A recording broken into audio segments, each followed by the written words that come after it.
introduce our next speaker, Yaron Brook. I just met Yaron a few minutes ago, actually, and I'm really excited to hear his speech. He's talking about why be selfish, and I'm pretty selfish, so I'm excited to learn why I should be selfish. It makes me feel better already. So Yaron's the president, executive director of the Ayn Rand Institute. He's all the way here from Southern California, and he's a columnist at Forbes.com, and he's got his M.B.A. and Ph.D. in finance from UT Austin.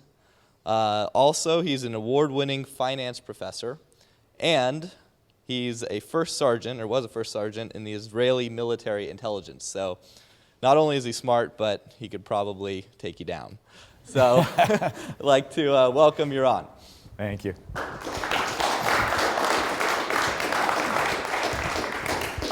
Thanks, guys. Good afternoon. Not exactly sure what I'm doing here. I have no diet advice for you guys, even though I probably practice a lot of the kind of diets that you're going to hear about. I have no real exercise advice for you, and I certainly don't have any dating advice for you. I've been married for almost 30 years, so I've been out of that game for a very, very long time. So I have nothing to say about any of those topics. But what I do want to say is about what unifies all that. So what is common between the fact that you're all here to pursue, having a better diet and feeling better and being more energized and just being healthier, about exercising, being stronger, again, being healthier, having more energy, living life more, dating, finding a relationship with somebody that's meaningful, that's again, good for you. What unifies all those things is that you're here to try to make your life better. You're here to try to make your life a good life. And what I want to talk about this afternoon is, what does that really mean? And why is that a good thing? Why is that okay? Because we live in a culture, we live in an interesting kind of culture, where there's a lot of advice about self-help and a lot of advice like that, but there's also a whole section of ideas within the culture that you study, whether you study it in school or whether you hear it in church or in whatever your religion is by religious leaders, which tells you in a sense the exact opposite. So before I get to why be selfish, or what is selfishness even, and we're going to talk mostly about what it is rather than why be it, I want to cover why is it so disturbing to think about selfishness, right? Because when I say to somebody, right, when typically in our culture we say to somebody, he's selfish, is that a compliment? No, it's a derogatory statement. We're saying that person is a bad person. We have all been raised to believe. That when it comes to ethics, when it comes to morality, when it comes to being good, to being noble, to being just, to being a good human being, right? Ethics demands that we be what? Selfless. I mean, I grew up in a good Jewish household, right? I was born and raised in Israel. And my mother taught me that to be selfless was to be good. That to think of others first and think of yourself last was to be good. That self-sacrifice, what is a sacrifice? Sacrifice is you give something up and you get what in return? Nothing. That's what makes it noble and good, we are told. So give, don't expect anything. Do for others, don't expect anything for yourself. Don't think about yourself. If you think about yourself, that's somehow morally tainted. Right? The moral ideal we have all been taught is Mother Teresa, right? Good, middle-class upbringing, gives it all up to go to Africa to help the poor, and lives a miserable, horrible, pathetic life. If you don't believe me that she lived a miserable, horrible, pathetic life, just read her diary, right? In her diary, she's very explicit about how horrible her life is, but she does it because it's a moral duty. It makes her a good person. Indeed, the Pope sainted her, right? They made her a saint. That, in our culture, is the essence of morality. And what you're doing right here is pretty frivolous, meaningless, doesn't get you any moral points, doesn't get you any kind of ethical credit. This is just you being selfish or self-interested or self-centered, which is, from an ethical perspective, from a nobility perspective, we don't really like this. You know, one of the examples I like when I talk about capitalism, which I do a lot, I like to give is Bill Gates. Right? Bill Gates during the 1980s and 1990s made tens of billions of dollars for himself, right? And he built this company up, and he made a lot of money. And what did we think of him from an ethical, moral perspective? What did we think of him? Right? I mean, from a business perspective, great businessman, but from Mother Teresa, Bill Gates, not in the same class, right? She's a saint. He's just a selfish guy trying to make a lot of money. He retires from Microsoft. He starts giving his money away. What do we think of him? Good guy, right? And I know how he could get sainthood. Right? To get sainthood, Bill Gates would have to give all his money away, live in a tent, and if he could show a little blood, right? If he could bleed a little bit, show a little bit of suffering where it was really bad, that would give him nobility, sainthood. That would make him a hero. Now that is perverse. There's something really crazy about that, right?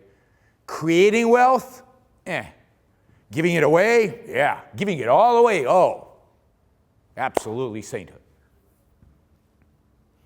There's something perverse about thinking that your life should be in the service of other people, that's what nobility is, right?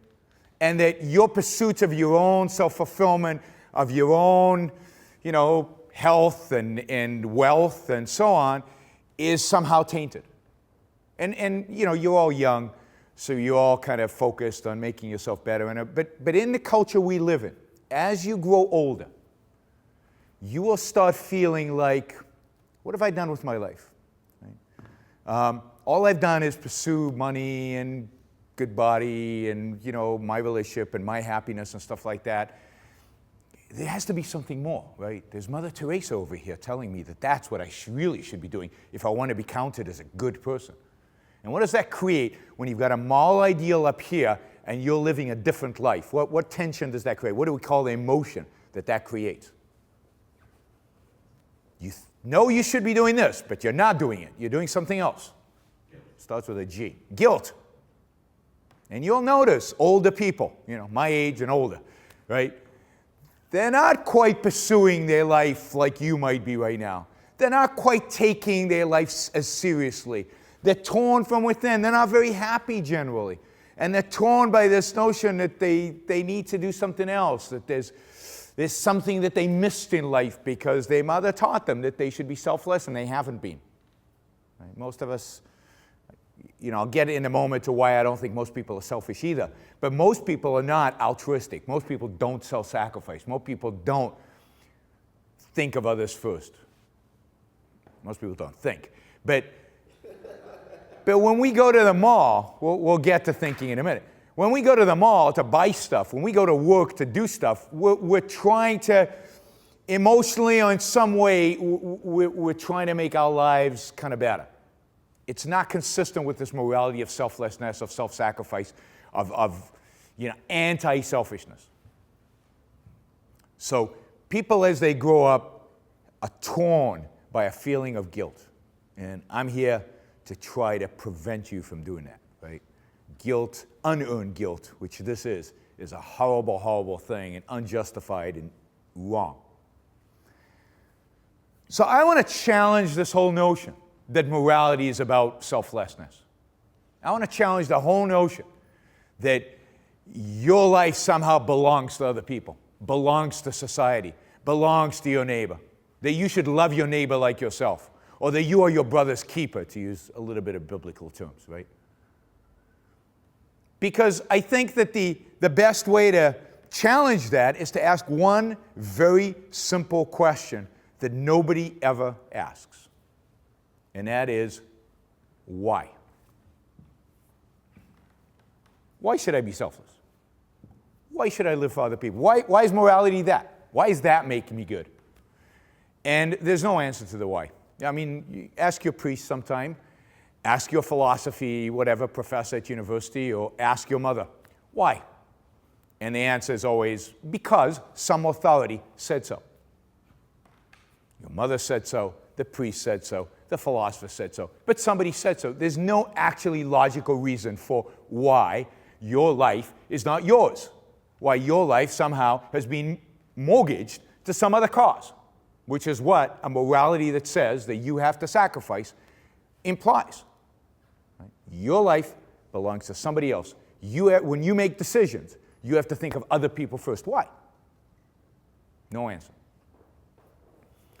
Now, before I get to what my answer is, I want to ask this question. Why do we care about morality? I mean, what's it all about? What is morality for? What's ethics for?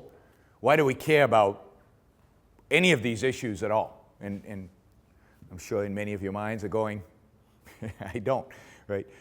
But you should. What is morality? Morality is a code of values that helps you pursue your life, that helps you tell what is right and what is wrong. And this is complicated because life is complicated. It's not always obvious what's right and what's wrong.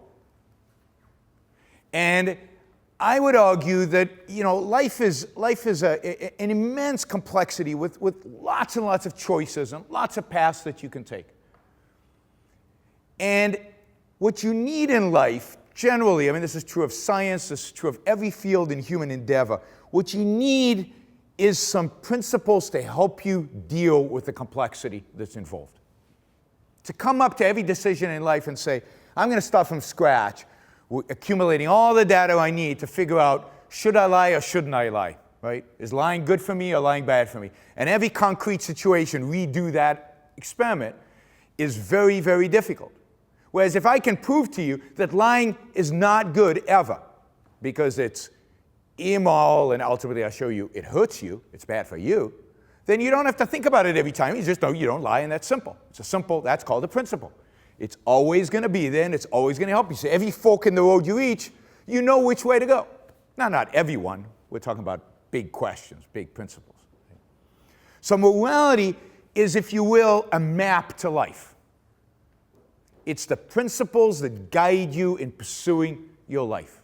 It's like, without morality, being dropped in the middle of London and being told you had to reach somewhere, and you can't ask anybody questions, or you can, but they're all a bunch of idiots anyway, and they have no clue where anything is. And you have no map, and you're supposed to reach somewhere. What are you going to do? You might reach there, but what's the probability that you reach the point? It's low. And are you going to talk about waste of time in exercise, are you going to waste a lot of time in life trying to reach that point? Yeah, you're going to go zigzag, you're going to go in the wrong directions, you're going to go all over the place. You might get mugged on the way. Bad things can happen. What you want is the most efficient way to get to the point you're dropped in to the point where you want to reach. And we'll talk about what that point you want to reach is in life. Okay? So morality gives you that map. It gives you the principles by which to get to the point where you want to get to. So morality is maybe the most important thing you can make a decision about in your life. And whether you believe it or not, all of you have principles about morality. Most of you have those principles because you've absorbed them from the culture around you, from your parents, from your teachers, from your friends, from books you read. They've just come in. Most of you haven't even thought about it. I'm guessing, right? I don't want to insult anybody here. But you haven't really sat down and thought, what's really good? What's really bad? Where do I want to go in life long term? How do I get there? What are the principles that I want to live my life by? Most people never think that. They just absorb it from reality, from community, from whatever outside. I want to encourage you today, because I don't expect anybody here to completely accept everything I'm going to say or agree with everything I'm saying. This is a challenge. I want you to take this question seriously. And you do the thinking. And do just like you do the thinking about diet, and you do the reading about diet, just like you're going to, read a bunch of books and really take seriously the questions about exercise, or you're going to really take seriously about, finding a woman to date and having a relationship and making that relationship work. I want you to take your life just as seriously, the big question of what are the principles that are going to shape my life. I want you to think about it. I want you to read about it, the same kind of books, right? And make the choices about what map you want guiding you. And I'm going to make my case for what map that should be. But you ultimately have to make the decision about what your map should be. I think mine's the right one, but you have to come to that conclusion. I can't just brainwash you into it. So what I want to argue is that it's meaningless to think about morality in terms of what you should do for other people. That morality is fundamentally about, should be about, unfortunately is not about, but that's a mistake of Western civilization for the last 2,000 years. Morality should be about what you can do for yourself. That the purpose of morality, the purpose of this map, is to help you live life. To help you stay alive, but much more importantly, to help you live the best life that you can live. To make life the best that it can be. To make it fulfilling. To make it exciting. To make it fun. Ultimately, with the end result being, if you do that, if you challenge yourself, if you engage in living life, if you live life to the fullest potential that you have in everything that you do, not just in the things you're going to hear at the conference, but in everything that you do, then what's the end game? What is the point that you're going to reach? It starts with an H. Happiness. That happiness, your individual happiness, is the end game. But that there are ways to get there. And that there are many obstacles, and that there are ways to guarantee that you will never get there. Okay? So morality should be, if morality was conceived rationally, and I'm from the Ayn Rand Institute. I believe that Ayn Rand conceived of it rationally.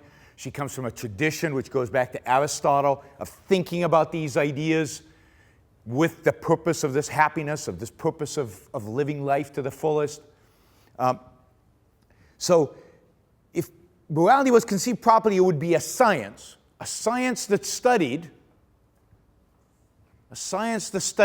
the requirements of human life. What are the principles that are necessary to lead a successful life?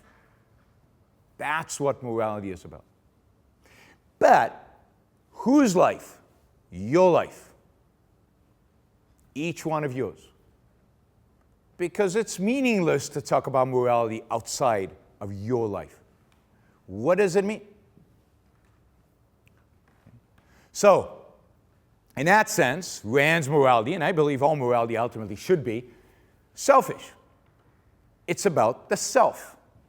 It's about figuring out what is good for the self. And what is good for the self when? Well, throughout one's life. You guys are all young. You've got 50, 60, 70 years still to live. If Western civilization survives, maybe even longer than that. You can ask me about the probability of Western civilization surviving, but, with science advancing now, I meet more and more people in their 90s who look great. More and more people I hear of dying in their hundreds, over 100. By the time you guys reach that age, you should be living to be 110, 120. So life is long. And it's that whole life that when I talk about self-interest, when I talk about selfishness, I'm talking about living, not just a moment, not just right now. So let's think about what this entails. What are these principles? What does life entail? Well, what is it? We're all a specific biological entity. We all have a particular nature. We all function by particular principles. You heard today kind of the way muscles function and the biology of exercise, right? But because we're all a biological entity, but we're more than the muscles and everything. What is it that makes us as human beings function? What is it that makes us, create a room like this and a camera like that and everything we have here on stage and, everything that we create as human beings? Where does that come from? If you think about the way, the way a lion survives, right? What makes it possible for a lion to survive? Physical strength, right? It's muscular, right? This thing pounces on a gazelle and the gazelle is done.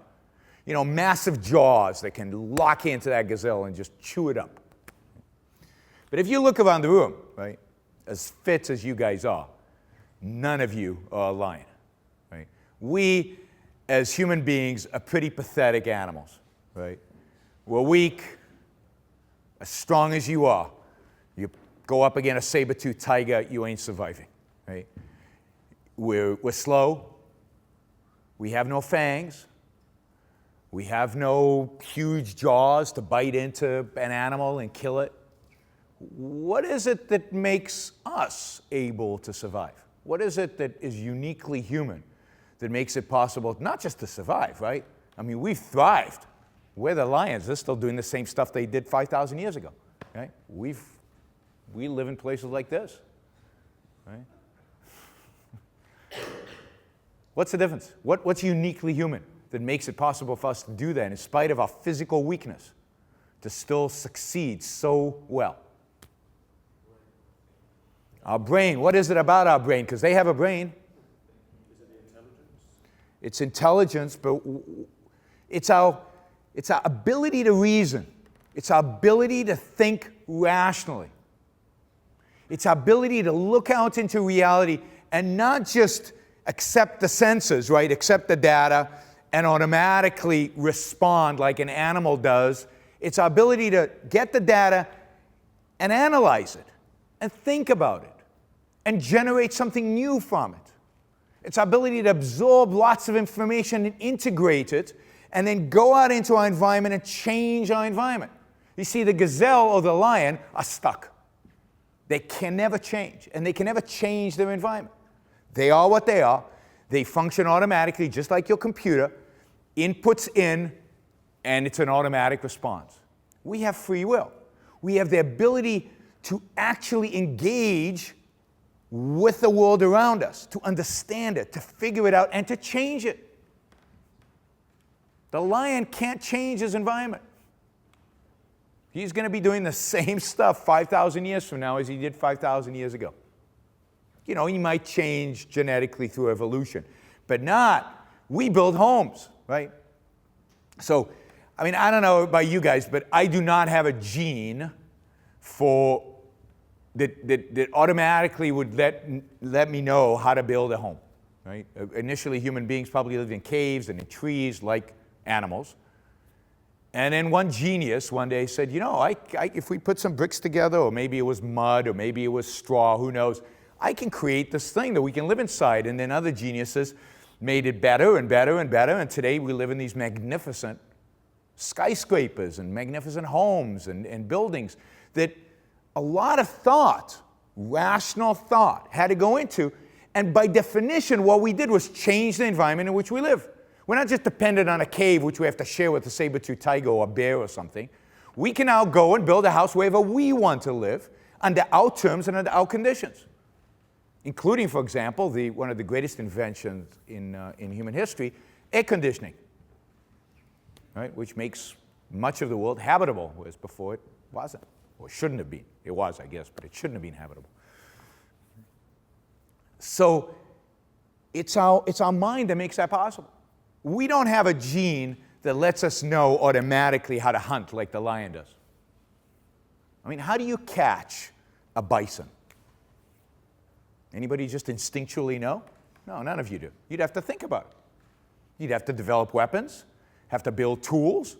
Those tools take thought. Somebody had to figure them out. Lions don't have tools.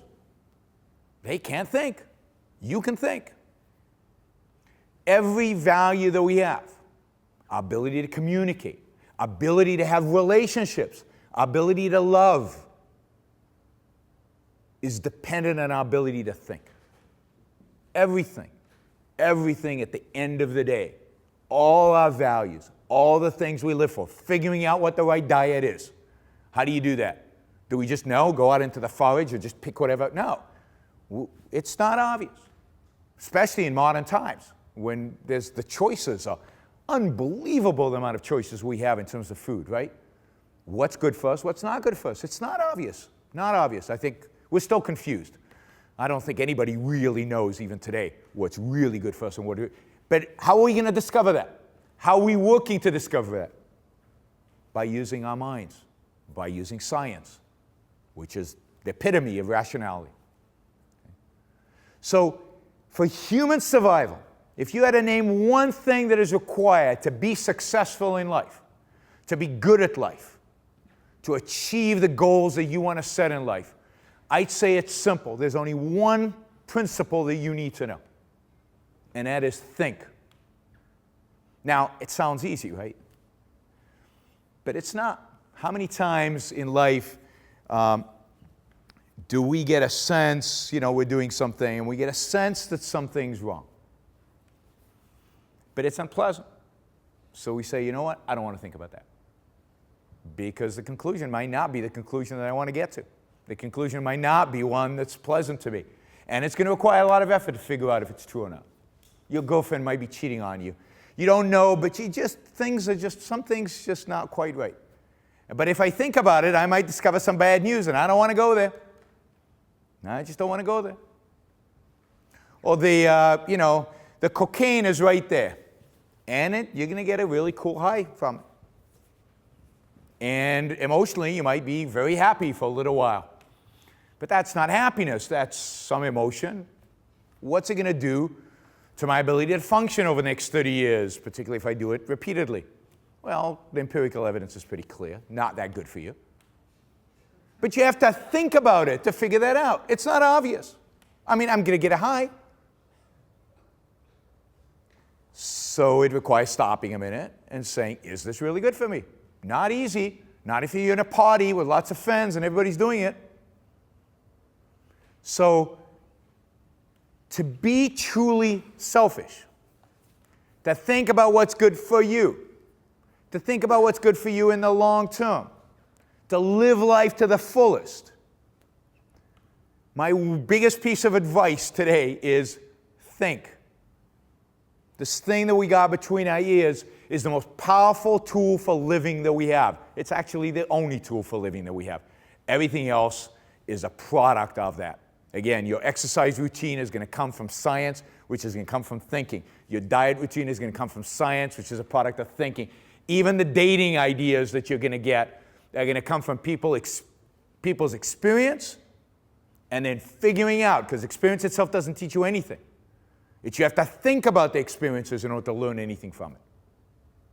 So it's all about thinking, thinking, thinking. So everything I'm going to say from now on, it makes that assumption. It's all about how you apply your thoughts to your life. How do you apply the rational process of your mind to your life? And this is hard. I like to tell people, being truly selfish, and I'll say something in a minute about what untruly selfish is. Being truly selfish is hard work. It's fun, but it's work. You don't have a selfish gene. You don't have selfish instincts. You don't know what's good for you until you think about it and figure it out. Okay? So, think, think, think. Now, this is the difference between my conception of selfishness and the common conception of selfishness. Most people, when I said we point to somebody and say he's selfish, what we mean is what? He's a lying, cheating SOB. We mean he's motivated by whims. He just does whatever he feels like doing. But is doing whatever you feel like doing really selfish? Is lying, cheating, stealing really selfish? Let's take doing whatever you feel like doing. We'll go back to the cocaine example. Sometimes it feels good to do cocaine. Sometimes it feels good to drive like a maniac, risking your life and the lives of others. Sometimes it feels good, a little bit, to lie, cheat, and steal from people. Bernie Madoff probably got a little bit of a kick when he stole $50 billion from his best friends. Right? But what are the consequences of all those actions ultimately? Are they good for you? Are they really selfish? Not in the long term. Not if you think about the entire life. I'm assuming you get the cocaine example. Maybe somebody will challenge me on that one. But I'm assuming cocaine's bad for you for over the length of your life. We've got some probably physiologists here who could prove that. But think of the lying example, right? I like the whole idea of lying because people associate selfishness with lying, right? Selfishness just means doing whatever it takes to get what you want, which includes lying, right? Lying is almost, people do it all the time, unfortunately. But think about whether you really get anything from lying. Let's take Bernie Madoff. Everybody know who Bernie Madoff is? I'm assuming you do. Anybody not know? But Bernie Madoff basically was I see somebody doesn't know. So Bernie Madoff basically had a pyramid scheme going where he would, I could tell you guys, I'll get you 20% return a year. And you give me all your money.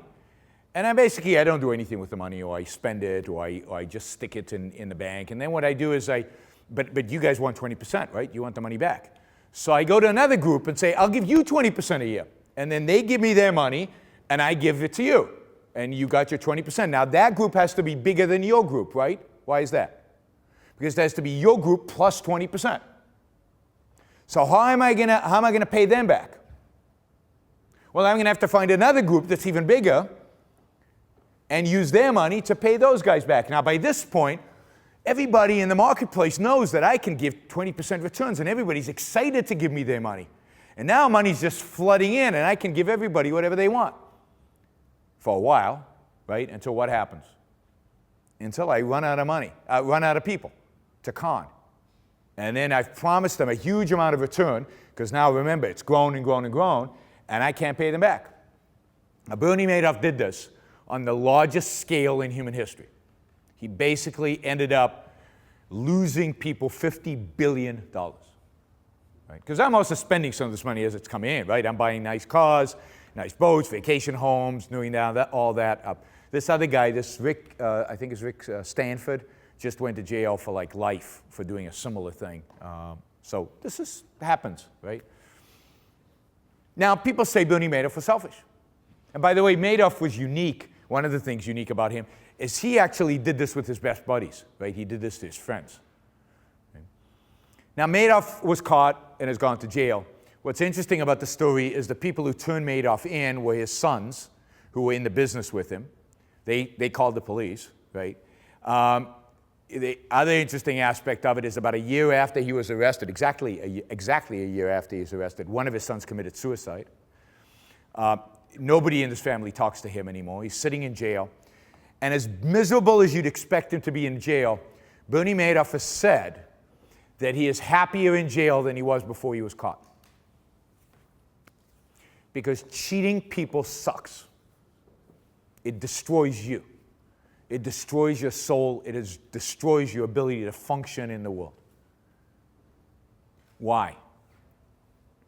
Because if our rational faculty, if our minds are the tools by which we survive, lying, cheating means distorting reality. Reality is the facts that we need. So think about this. There's a saying in computers, junk in, junk out. When you lie, when you cheat, you're feeding the machinery of your mind with junk. And the junk out is usually a feeling of frustration, fear, guilt, misery.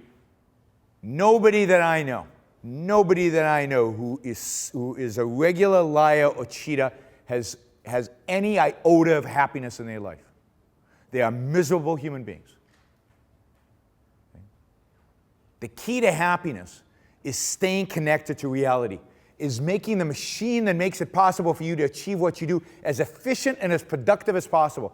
Again, you guys think about making your muscles as efficient as possible, right? Now think of your mind as another muscle. How do I make it as efficient, as productive as possible? You don't do stuff that you know will rip your muscles to shreds. Lying, cheating, rips the muscle up here to shreds. You can't do it. You can't do it. You cannot gain anything from it long term. Short term, yeah, sure. Short term, you'll get the money, and you can spend it on a nice yacht. But it's going to go, just like that. Just a little bit more on lying. In my age, I'm quite a bit older than you guys, I find it very difficult to remember anything. Like what I did, you asked me what I did a couple of days ago. I'd really find it hard to remember what I did, right? So I find it hard to remember what actually happened. If I lie, I now have to, and this will happen to all of you, right? As you get older, you'll find it more and more difficult to remember actually what happened. But if I lie about something that happened, I have to remember now two different things, two distinct things. Actually, it's more than two, but at least two, right? I have to remember what happened, and I have to remember my lie. And I have to remember who I told what to, right? Who I told what happened and who I told the lie to. And what is likely to be happen to me given my state of lack of memory. I'm going to trip up. I'm going to screw up. And what are the consequences of that? You know, the consequence of that in business is simple. If you lie in business, nobody trusts you. You're going to lose a lot of money. In life, it's the same thing. Try having a relationship with somebody and establishing that relationships on lies. It doesn't last. Okay? Lying doesn't work. On top of that, our brain, our machinery here, likes to integrate things. It likes to connect things. And I've got this set of facts that really happened, this set of falsehoods that I lied about. My brain wants to make those two, wants to connect them. And soon enough, people who lie all the time can't tell the difference between what they lie and what they tell the truth. It's unbelievably destructive. So our perception of what selfishness is, lying, cheating, stealing, being a whim worshiper, going by emotions, are just wrong. Those people are not selfish. We need a new word. Those people are self-destructive. They're not selfless, but they're self-destructive. They're destroying themselves. Okay? You don't want to do that. You don't want to be self-destructive. You want to be self-building, self-creating. You want to be happy. You want to be successful. To do that, you have to stick to this notion of thinking. Okay. Now, you know, we could talk about this topic for days. I would recommend that you guys read, there's a book called The Virtue of Selfishness by Ayn Rand that I would recommend. It talks about these principles in more details. It talks about beyond kind of the being rational, not lying, not cheating. What are the other principles? And I'm just going to give you a quick overview of some of these. One of the things necessary for human happiness, is self-esteem. And I know you've probably heard a lot about self-esteem, and you probably at school they had self-esteem and all this stuff. But what is self-esteem? Self-esteem is a certain sense of confidence, a certain sense of ability that you have about your own life, about your ability to succeed, about pursuing challenges and goals. Without that sense, you cannot ever achieve happiness. You will always undercut yourself. You will never challenge yourself. You need to have the confidence in yourself to be able to challenge yourself. It's a sense of being about yourself. It's a sense that you are worthy. That's what self-esteem is. Now, where does self-esteem come from? Now, we're taught that self-esteem comes from getting a ribbon in school, right? And the more ribbons we give to more people, the more people will have self-esteem. Self-esteem comes from patting people on the back, right? No. Self-esteem doesn't come from other people. Nobody can give you self-esteem. Self-esteem comes from you. Self-esteem comes from you setting goals and achieving them, and when you achieve them, patting yourself on the back. Acknowledging your own success. Acknowledging the fact that you've made an achievement, that you've done something special. That's where self-esteem comes from. And self-esteem is crucial for the idea of happiness. Now, what activity in life do you think generates the most self-esteem? Where are you going to get the self-esteem from? Where is it that you're going to be challenged? Where is it that you're going to be pushed? Where is it that you're going to have this opportunity to pat yourself on the back? It's primarily where you are going to spend, whether you like it or not, and I encourage you to like it, where you're going to spend most of your time, which is at work. which is doing stuff, creating stuff. So I want to talk just a little bit, and then I'll end, about the virtues of work and having a career and taking that career seriously, and not just going to work for the sake of going to work, not doing work that you don't like, but finding work that you love, finding work you're passionate about, and going to work because you love it and you want to do it and it's exciting. To me, this is the most important decision you'll make in life. Because the fact is that whoever you marry, or whatever hobbies you have, or however much weightlifting you do, or everything, you're going to spend a majority of your life at work. You want to make it count. You want to make it good. You want to make it fun. Now, it's not always going to be fun, right? I mean, the challenges. But you want to make it something that you are passionate about. Don't settle. Just like I would say, don't settle for a relationship that's just there, blur, right? Don't settle for a job that's just, Find something that really excites you, and then challenge yourself and push yourself and achieve stuff. And when you achieve stuff, recognize the fact that you've achieved it, and don't wait for your boss to recognize it. I mean, what external people think of you is not that important in life. The most important thing in life is what you think of yourself. So pat yourself on the shoulder, go out for a nice meal, celebrate. Build that self-esteem. Build that confidence that you can attain stuff, that you can build stuff, that you can make something of your own life. And if you do that systematically over life, if you find something that you're passionate and excited about, if you pursue it, if you achieve stuff, that's what's going to build this sense of happiness and success and prosperity. Be productive. Moochers, people who live off of other people, are never, ever happy. From a completely different topic, people who receive welfare will never be happy. I can guarantee it. You cannot achieve happiness off of somebody else's back. This is the big tragedy of welfare. It's not that they're taking my money to give to somebody else, but that they're giving it to somebody else. Because that somebody else is now deprived of the ability to ever achieve happiness. Happiness comes from working for yourself, creating. I mean, the money's just a piece of paper. It's what that money represents. When you get a raise, it's not about more money, it's about the fact that you earned a raise, that you can now take care of yourself better than you could before, that you are now creating more wealth than you did before. It's about the stuff that you can buy with that money, not the money in and of itself. But it's what the money represents, which is your skill and ability, your achievement. Right? Money represents your achievement when you earn it. But if somebody gives you the money, or if you win the lottery, most lottery winners are incredibly unhappy people 5, 10 years later. Because they didn't earn it, so it's meaningless to them.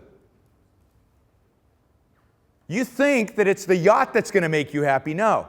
It's earning the money to buy the yacht that will make you happy. The yacht is just cherry on top of the cake. But the real cake, the real happiness, the real good stuff is the making the money. It's the work. It's your knowledge that you are worth this, right? That you earned it. Okay? So, I'll end with this. Be selfish. Being selfish means think, think, think. But it's not just about thinking, it's about acting. It's about acting based on those thoughts.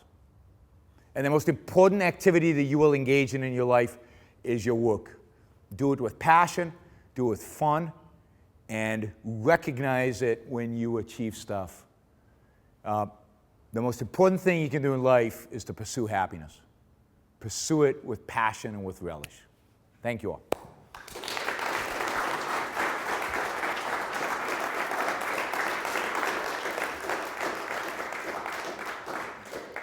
Questions? Author of the book is Ayn Rand, A-Y-N. That's her first name. Rand, R-A-N-D. And I would recommend anything she wrote. If you're more into fiction than nonfiction, I would definitely recommend The Fountainhead would be the first book I would read. Now, these are big books, but I think you'll get into them and enjoy them.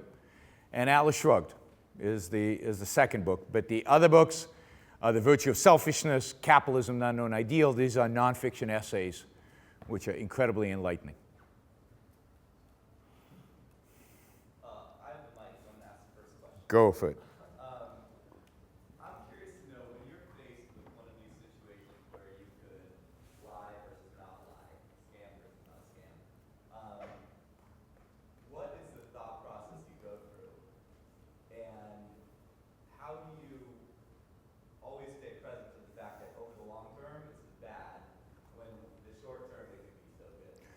So the challenge here is to make this automatic so there is no thought process.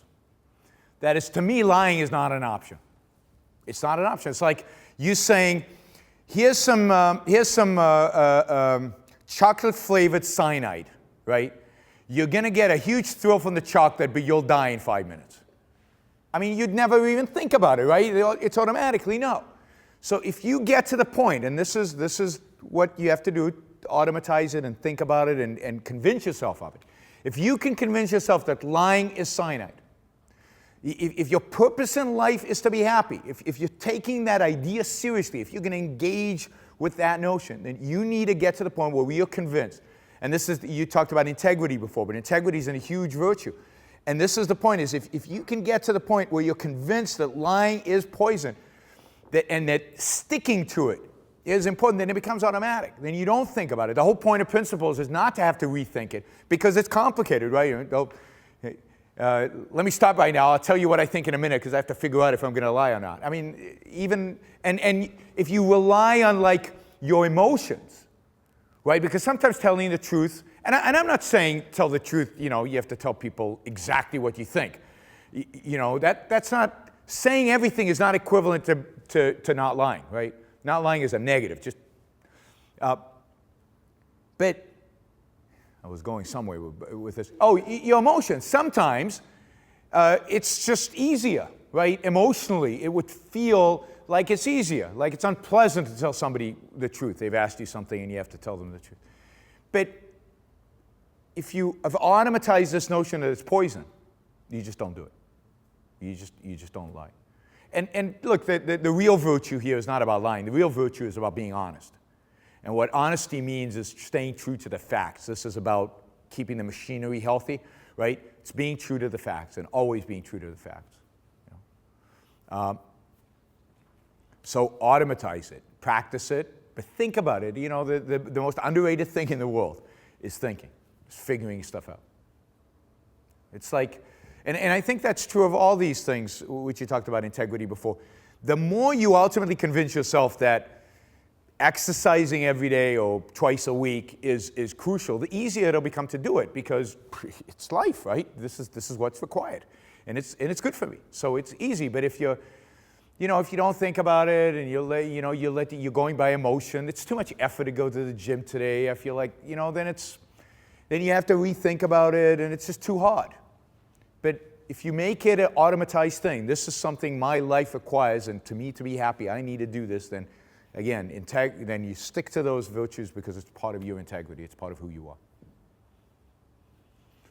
Somebody else had their hand up over here. Starting now. Hi.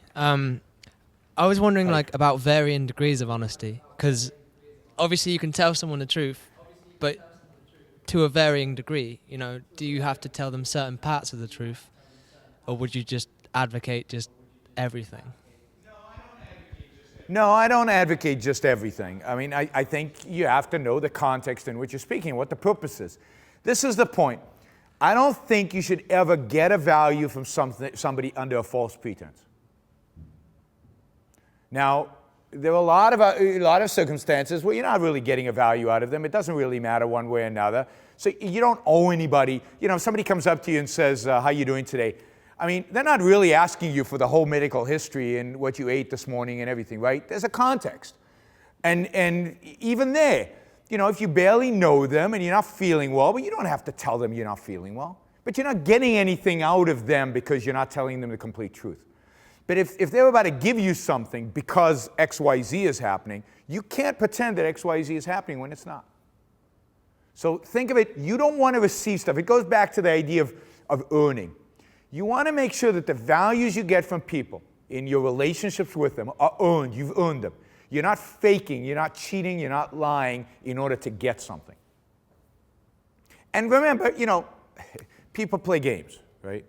When your wife asks you, do I look fat in this dress? She's not asking you for a real answer. This is not a real question. This is a game you play, right? And if she is, then you should tell her what you really think. But usually this is just a kind of everybody knows the rules, particularly if you've been married as long as I have, right? Now, I tell my wife the truth because I know she's really asking. But, you know, and she looks amazing for being married 30 years. So, amazing for being married 10 years. But, there is a context. The point is that the strategy has to be a strategy of honesty. The strategy is I'm connected to reality. What I care about are facts. What I care about in my relationships with other people is that they're factual, that they're real, that they're upfront, that they're on the table, that we're not deceiving one another. And that person, therefore, can trust me, and therefore I can trust that other person, and that the relationship can go forward. Right? Thank you.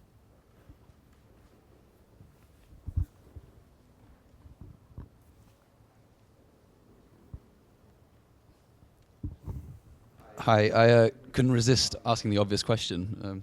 What is the probability of Western civilization surviving, and why? Oy. Why such a depressing topic? I guess I asked for it, huh?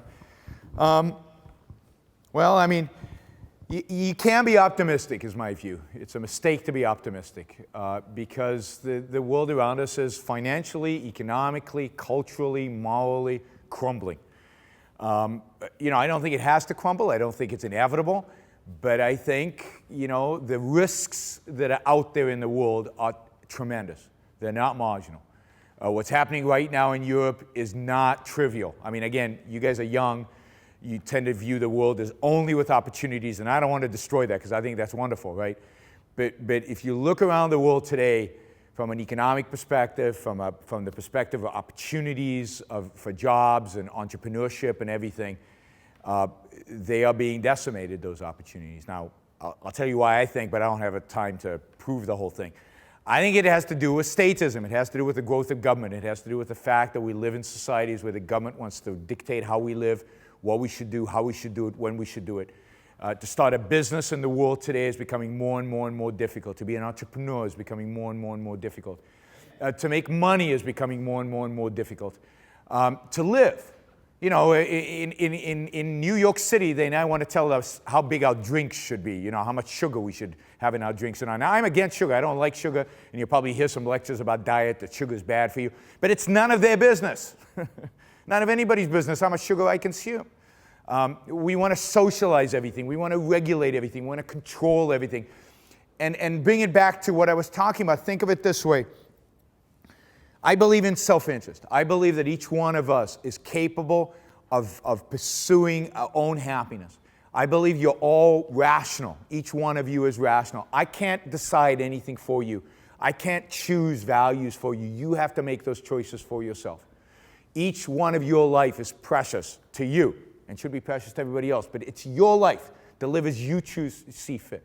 We live in a society that won't let us alone to live our life as we choose fit. We live in a society that wants to dictate our lives, that wants to tell us how to do and what to do and when to do it. And that is incredibly destructive. Western civilization came into being or flourished in the intersection of two ideas that happened in the 18th century. And that is the idea of science, the idea of reason, the idea of rationality.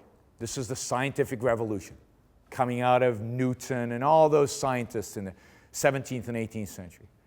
So the idea of science and reason and the idea of individualism, and those are not unrelated, right? Who thinks? Who uses their minds? Individuals. There's no collective consciousness. There's no collective mind. We don't choose values for all of us. Only you choose your values. Only you can figure out what's good for you. So individualism, reason can only be used by individuals. When those two things, think about the Declaration of Independence in the United States, where it was said that each individual has an inalienable right to their life, liberty, and pursuit of happiness. Not accident that I use that term. And that intersection with the scientific revolution, bam, what you get is the Industrial Revolution. What you get is life expectancies going from 35.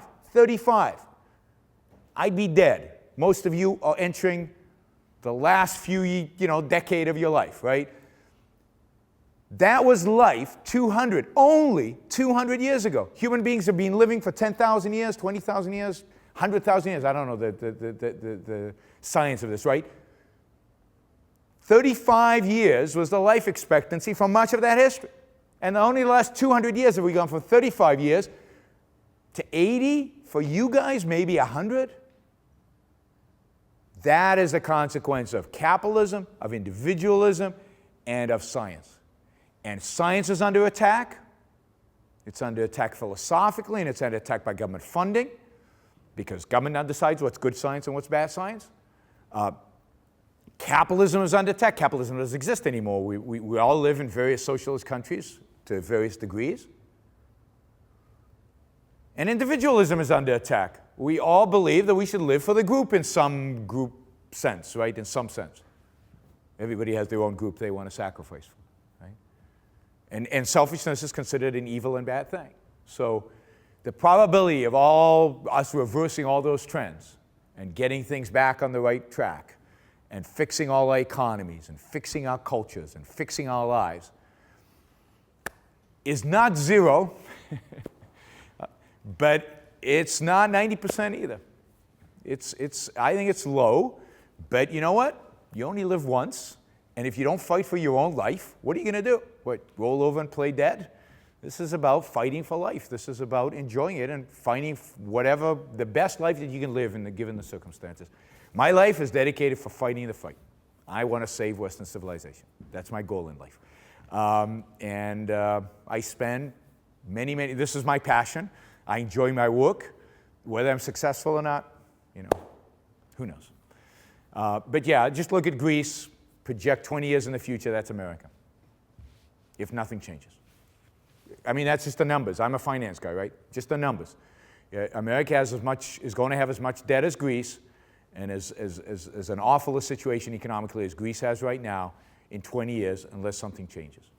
And I could give you the numbers, but I don't want to bore you with that stuff. James. I just want to come back to some of the points you made about lying with respect to integrity. So assuming that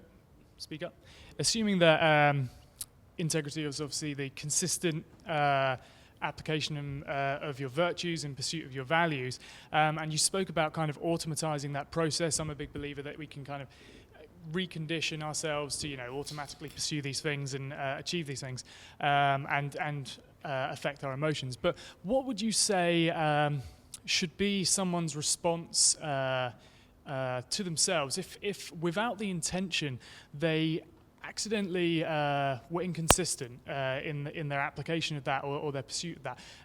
They didn't realize it at the time, but in hindsight they looked back and thought, I didn't quite do what I should have done then. What would you suggest, what should someone go through in terms of dealing with that? So, look, we all make mistakes. Mistakes are a part of learning about life. I mean, failure if failure if done properly, right, is not horrific, right? Look at Steve Jobs. You know the story of Steve Jobs. He was fired from Apple, right? And his life seemed over. And he started a company, and the company went nowhere, and he didn't do that much. But he learned from that. He figured stuff out. He used that opportunity to grow and to be better. The same thing happens when you slip on anything, when you slip on your diet, when you slip on your exercise routine, or when you slip in lying or in a relationship. Learn from it. Make amends. Making amends is important. I didn't talk about justice and the virtue of justice and what justice means, but you want to be just to the people. If you've hurt somebody accidentally, or if you've hurt somebody because you didn't think it through and so on, the first thing you need to do is fix it. Is make amends. Don't come down on yourself other than in a sense of trying to fix it. The purpose is to fix. The purpose is to live, right? And you're not violating some kind of intrinsic code that, somebody's going to come down with a bolt of lightning and strike you. So it's all about you. It's all about how do I take what I did and turn it into something positive that I can learn from, that I can build on, and I can make better, right? Again, the focus is always making your life better, building, on that life. And integrity, the concept, again, according to Rand, there are 7 virtues, and I barely touched on 2. You could do this for a whole day easily. But But integrity is this consistent application of these virtues to your life. Rational virtues, right? So it's about not just saying I'm honest, but being honest all the time, consistently, in the sense in which we've discussed, right? It's not about just saying, yeah, rationality is okay, but being rational and applying it. So, when I encounter something new that I've never encountered before, so I can't rely on the automatic, on what I've automatized, I stop for a minute if I have the time, right? If it's an emergency, you don't have time. But I stop for a minute and I think it through. What's going on here? Why is this happening? What are my options? What's the rational choice? What's the irrational choice? What is a probable outcome 2 days from now, 5 years from now, 400 years from now? What's 400 years is an exaggeration. My lifespan, right? I don't really care what happens in 400 years. I can kind of project my children's lifespan and maybe vaguely my grandkids, but beyond that, to hell with the world. No, I mean, this is about being self-interested. It's about me. I can't even project. I can't think in terms of 1,000 years from now. I mean, it's meaningless. So why bother? So think. Stop, evaluate, figure out. So let me talk briefly about emotions, if we have a moment, because it's a really important topic. What are emotions? Where do they come from? Right? You feel stuff. We all feel stuff. It's good. Sometimes it's bad. Sometimes it's pleasant. Sometimes not. But we have these emotions that come up. Where do they come from? Why do we feel fear in the night when we see a shadow, flashing in the background? Where does that come from? What's that? It comes from previous thinking that we've done or previous experiences that we've had. So we've come to certain conclusions, and you do this throughout childhood without even knowing. You come to conclusions. Maybe a dog scared you when you were 3, and you might today, every time you see a dog, feel fear, a pang of fear. Is it rational? No, but you came to a conclusion about dogs when you were 3, that they're bad, nasty animals, and now it's hard to get rid of. And not everybody comes to these conclusions, but we do. We come to some conclusions. And our emotions are consequences of ideas, consequences of conclusions. And the best example of this is the fact that our emotions change, right? You fall in love with somebody, and you spend some time with them, and you learn some new stuff about them, and you fall out of love with them. Why? Because of the new information you have, leads you to new conclusions, which leads your emotions to change. Right? I used to get teary-eyed when I lived in Israel every time the national anthem and flag would go up, and I was very patriotic and a big Zionist in those days. And to some extent still are, but I'd get teary-eyed and everything. But at some point, my values changed, and I decided, for example, to go to America. And now I can hear the Israeli anthem, and I have no emotional response to it. I just don't feel anything. My values changed. My thinking about what's good for me and what's right has changed. My emotions change as a consequence. So your emotions change based on your thinking, but some of the thinking you're not aware you did. You might have done it when you were a kid. Some of your thinking might be flawed. It might be mistakes. Emotions are these automatic responses that are results from these thinking. You want to embrace your emotions. You want to recognize your emotions. You want to live through your emotions, but you don't want to make decisions based on emotions. Emotions are not cognition. They're not thinking. They're outcomes from thinking. So unless you're in an emergency and you have to work on emotions and instinct because there's nothing else, think, because you can't always trust them. I'm not against emotions. I'm all for emotions because that's how we experience life. But they're not tools of cognition. They don't tell you what's right and what's wrong, what's good and what's bad, what's true and what's false. They can give you signals. They can give you hints, and you want to use that in your thinking, but the ultimate arbitrator of all these issues is your mind, is your rational thought. This guy here was waiting patiently. Okay, we'll get him. Yep. If we make a decision to decide that we're going to tell the truth moving forward, does that then imply that actually what we need to do is look at it retrospectively and sort of almost right the wrongs that we've done in the past, particularly with people that are close to us in our lives? I'm not a psychologist, but I would suggest that if there are people important to you in your life going forward, then the answer is probably yes. That is that you can't have a healthy relationship with somebody going forward if you've deceived them in the past. Even if they'll never figure it out, you will never be whole with that relationship. There'll be something always that keeps you apart. So whether you have to do it with everybody, no. But I think certainly if anybody you think you're going to have a relationship with, yes. And again, context and how you do it, all of that is nuanced, and I leave that to the professional psychologist. I'm not an expert on these things. But the real issue is to make a commitment, and the commitment is, you guys are focusing primarily on lying, but I want you to focus on the thinking. And I want you to understand that lying is destructive to thinking. And that's why you shouldn't do it. And that's the context in which you shouldn't do it. So figure it out. Each one of you has different circumstances. Each one of you lives your own lives. Figure out what's right in your life. Within this context of thinking, I want facts. I don't want falsehood. I want my relationships to be healthy and truthful and good and growing and flourishing. And to do that, I can't lie, or I shouldn't lie. Okay?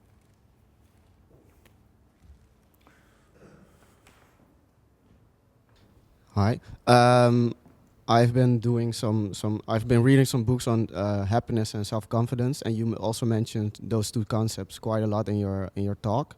And you mentioned that both can be achieved, but more recently I stumbled upon the idea that happiness and self-confidence can be achieved are based upon a flawed mental model of if I work hard, then I can be happy, or if I get a car, then I can be happy. So the idea was that both happiness and self-confidence are innate or default states, something you simply have and you spend your entire life being or learning how to be unhappy and not self-confident. It was a TED talk. There's a lot of, I hate to call it science because I don't believe it is, pseudoscience out there that suggests that we're innately happy, or we innately have self-confidence, or we're not innately happy. There's actually science, so-called science, that suggests that some people are born with a happiness gene and other people are not born with a happiness gene, and therefore some people will never be happy and some people are always happy no matter what they do. I don't think any of that is true. I just think it's bogus science and it's bogus research. I believe that happiness and all human values are earned. They are things that you gain. The problem is that most people, I mean most, 90+% of people, don't think about being happy. They don't plan for being happy. They don't even consider happiness. They say to themselves, I want to be happy, but they don't know what that even constitutes. They say, oh, I'll make more money, I'll be happy. But they haven't really thought about it. They haven't thought about what more money means to them, why they want more money, what they're going to do with it. Is it symbolic of something virtuous? And indeed, most of them are ripped to shreds by the fact that they know that to be really good, they must not be happy. There's a dichotomy in our society between morality, goodness, being just, being noble, being virtuous, and being happy. Immanuel Kant, the famous German philosopher, said that if you meet somebody who's happy, be wary of them. Be very suspicious of them because they're probably immoral. And the reason they're immoral is because to achieve happiness, you have to think about yourself, and selfishness is a bad thing. I mean, that's the logic. But that's the logic we all have in our heads, because that's the logic conventional morality has taught us and we've absorbed. We might not hold it consciously, but it's in there. It's in your subconscious. So most people achieve happiness and then feel guilty about it. And that undercuts their happiness. And then they say, oh, but I've achieved all this and I'm not feeling happy, so the theory doesn't work. No, you have to get rid of all this unearned guilt. You have to unload it. You have to commit yourself to scientifically, just like in everything else, scientifically figuring out what's good for you. What will really lead you to happiness? It's not achieving for the sake of achieving. It's achieving for the sake of being happy. Now, let's say you really want to become, I'll take an example out of the fountainhead, right? You really want to become a painter. But your mother really wants you to become an architect, or society thinks that painting is frivolous and you can't ever make enough money in painting to live. So you become an architect instead. And you hate architecture. But you achieve Or your peers love you and you make a lot of money in architecture. But your real passion is to be a painter. Do you think you'll ever be happy? Probably not. Probably not. And you see, people's achievements are measured by the wrong factor. Not by their values, not by their standards, but by societies, by their families, by their neighbors, by other people's. You have to decide what makes you happy. You have to decide what achievements count. And if you do that, you will gain happiness. I know it. I wasn't born happy. I cried a lot when I was a baby. No, I mean, this is ridiculous. This is a Buddhist, kind of passivity is life. Just hang out. Just don't do anything. And that's the natural state. But that's bullshit. If that happened, we'd all die. We'd all die. Every value that you have, the food that you eat, the cars that you drive, everything that you own is because somebody is working hard, including you, hopefully, right? It's that thought, it's that work, it's that energy, it's that creation. That's what life is really about, and that's what happiness will really lead to. And I would be very suspicious of happiness books generally. I'd be very suspicious that anybody tells you that, unthinking, not thinking, not engaging, not being passionate, not being going out there and doing the stuff that you love to do is somehow detrimental. That doing all that is somehow detrimental to you. It's just not true. We done? Thank you all.